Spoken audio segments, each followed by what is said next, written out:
નમસ્તે વિદ્યાર્થી મિત્રો. મારું નામ પરમાર સ્નેહલબેન મુકેશભાઈ છે. હું સ્વામી વિવેકાનંદ સર્વોદય બેંક એજ્યુકેશન કોલેજ મહેસાણાની પ્રશિક્ષણાર્થી છું. હવે હું તમારો પરિચય લઈશ. તમારું નામ શું છે? મારું નામ શ્રદ્ધા છે. તમે ક્યાંથી આવો છો? મહેસાણાથી આવું છું. તમારું નામ શું છે? તમારો શોખ શું છે? મારો શોખ ગાવાનો છે.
તો વિદ્યાર્થી મિત્રો, ધોરણ 11ના વર્ગખંડમાં નામાના મૂળ તત્વો વિષયમાં આપનું હાર્દિક સ્વાગત છે. આજે આપણે આ વિષયમાં એક મહત્વના એકમ વાઉચર અને તેના પ્રકારો વિશે અભ્યાસ કરીશું. વાઉચર એટલે હિસાબી પદ્ધતિનો આધાર સ્તંભ. હિસાબો લખવા માટેનું પ્રથમ પગથિયું એટલે વાઉચર. વાઉચર એ ધંધાકીય વ્યવહારોનો લેખિત પુરાવો છે. વાઉચરના આધારે વ્યવહારોના પ્રકાર નક્કી થાય છે, જેવા કે રોકડ વ્યવહાર, ખરીદીના વ્યવહાર, વેચાણના વ્યવહાર, બેંકના વ્યવહારો વાઉચરના આધારે નક્કી થાય છે. આમ વાઉચરના 9 પ્રકાર છે. 1. ખરીદી બિલ. 2. વેચાણ બિલ. 3. જમા ચિઠ્ઠી. 4. ઉધાર ચિઠ્ઠી. 5. ચેકનું અડદિયું. 6. Pay in slip. 7. આપેલી રસીદ. 8. મળેલી રસીદ. 9. ખર્ચના બિલો. તો વિદ્યાર્થી મિત્રો, હું તમને વાઉચરનો નમૂનો બતાવીશ. આ છે ખરીદીના વાઉચરનો નમૂનો.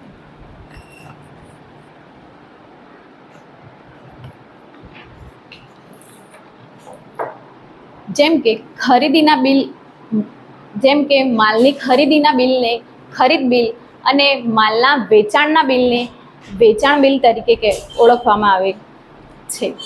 ત્યારે વેચાણ પરત આવેલ માલની નોંધ જમા ચિઠ્ઠીમાં અને ખરીદ પરત કરેલ માલની નોંધ ઉધાર ચિઠ્ઠીના પુરાવાનો ઉપયોગ કરી થાય. તેવી જ રીતે બેંકમાં નાણાં ભરવા માટે પે ઇન સ્લીપનો અને બેંકમાંથી નાણાં ઉપાડવા માટે ચેકના અડદિયાનો ઉપયોગ થાય છે. તેવી જ રીતે નાણાં મળ્યા હોય તો તેનું લેખિત પ્રમાણપત્રમાં તેને આપેલી રસીદ અને નાણાં ચૂકવ્યા હોય તો તેને લેખિત પ્રમાણપત્રમાં મળેલી રસીદ કહે છે. તેવી જ રીતે રોકડ કે ચેકથી ચૂકવેલા ખર્ચાઓના પુરાવા તરીકે ખર્ચના બિલનો ઉપયોગ થાય છે. હવે વિદ્યાર્થી મિત્રો, હું તમને કેટલાક પ્રશ્નો પૂછીશ, જેને આવડે તે હાથ ઊંચો કરી પૂરા વાક્યમાં જવાબ આપવા પ્રયત્ન કરશે. હિસાબી પદ્ધતિનો આધાર સ્તંભ એટલે શું? બોલો. હિસાબી પદ્ધતિનો આધાર સ્તંભ એટલે વાઉચર. વાઉચર એ ધંધાકીય વ્યવહારનો કેવો પુરાવો છે? બોલો. વાઉચર એ ધંધાકીય વ્યવહારનો લેખિત પુરાવો છે. વાઉચરના આધારે કોઈ પણ 2 વ્યવહારના પ્રકાર જણાવો. બોલો. વાઉચરના આધારે તેના પ્રકાર છે ખરીદી અને વેચાણ. પ્રયત્ન કરો. વાઉચરના આધારે રોકડ વ્યવહાર ખરીદ વેચાણ બેંક વ્યવહાર કરવો. સરસ, બેસી જાઓ. વાઉચરના કેટલા પ્રકાર છે? બોલો. વાઉચરના 9 પ્રકાર છે. સરસ. કોઈ પણ 2 વાઉચરના પ્રકાર જણાવો. બોલો. સરસ, બેસી જાઓ. વેચાણ પરત આવેલ માલની નોંધ જે ચિઠ્ઠીમાં કરવામાં આવે છે તેના પુરાવાને શું કહે છે? વેચાણ પરત આવેલ માલની નોંધ જેમાં કરવામાં આવી અને જમા ચિઠ્ઠી કહે છે. સરસ, બેસી જાઓ.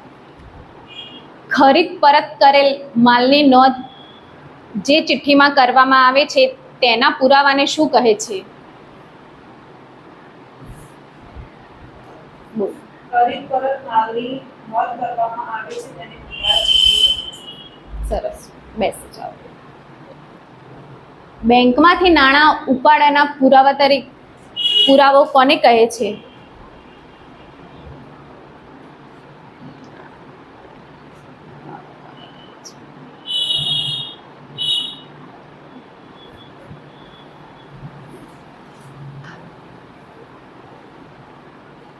બોલો. બેંકમાંથી નાણાં ઉપાડવાના પુરાવાને ચેકની ફળદ્રુપ કહે છે. સરસ, બેસી જાઓ. બેંકમાં નાણાં ભરવા માટે જે વાઉચરનો ઉપયોગ કરીએ છીએ તેને શું કહે છે? બેંકમાં નાણાં ભરવા માટે જે વાઉચરનો ઉપયોગ કરે છે તેને બેંક સ્લીપ કહેવામાં આવે છે. સરસ, બેસી જાઓ. નાણાં મળ્યા હોય તો તેનું લેખિત પ્રમાણપત્ર કોને કહે છે?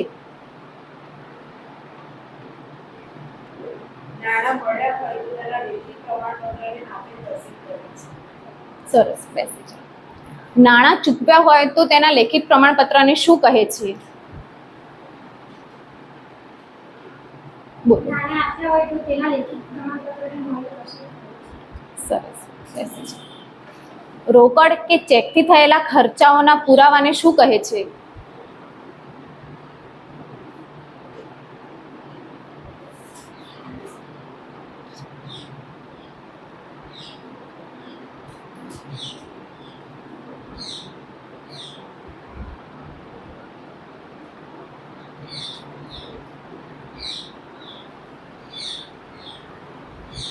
બોલો. રોકડ કે ખર્ચની ચૂકવવા માટે જે બિલ હોય છે તેને ખર્ચના બિલ કહે છે. પ્રયત્ન કરો, નજીક છો. પૂરા વાક્યમાં જવાબ આપો.